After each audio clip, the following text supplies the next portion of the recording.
આપ જોઈ રહ્યા છો spark today news. Sir Sayajirao hospital blood bank ખાતે વર્લ્ડ બ્લડ ડોનર ડેની ઉજવણી કરવામાં આવી છે. 14 જૂન વર્લ્ડ બ્લડ ડોનર ડે તરીકે ઉજવાય છે, જેના ભાગરૂપે જ બ્લડ બેંક ખાતે તમામ પ્રકારના ડોનર્સ એસોસિએશન દ્વારા બ્લડ ડોનેટ કરવામાં આવ્યું છે. સાથે જ ડૉક્ટર, જુનિયર ડૉક્ટર અને એસએસજીના કર્મચારીઓ દ્વારા બ્લડ ડોનેટ કરવામાં આવ્યું છે, જેમાં આજરોજ 200થી વધુ ડોનર્સોનું સ્વાગત પણ કરવામાં આવ્યું છે.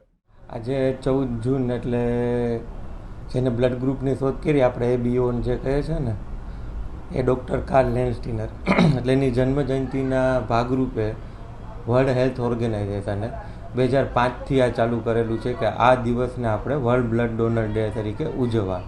એમાં શું કરવાનું હોય છે કે લોહી ક્યાંય ફેક્ટરીમાં કે ક્યાંય બનતું નથી, એટલે કોના ઉપર આપણે નભવું પડે કોઈનો જીવ બચાવવા માટે કે ડોનરો ઉપર.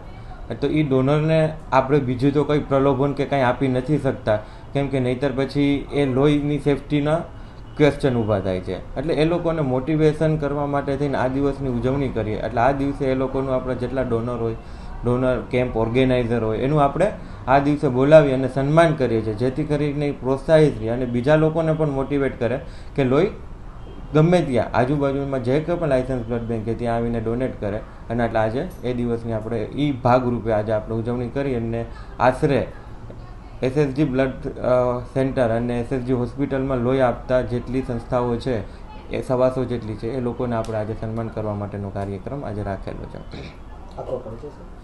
મારું નામ છે ડૉક્ટર સુમિત ભરડવા. હું આસિસ્ટન્ટ પ્રોફેસર આઈએચબીટી ડિપાર્ટમેન્ટ અને બ્લડ સેન્ટર એસએસજી હોસ્પિટલમાં અત્યારે છું.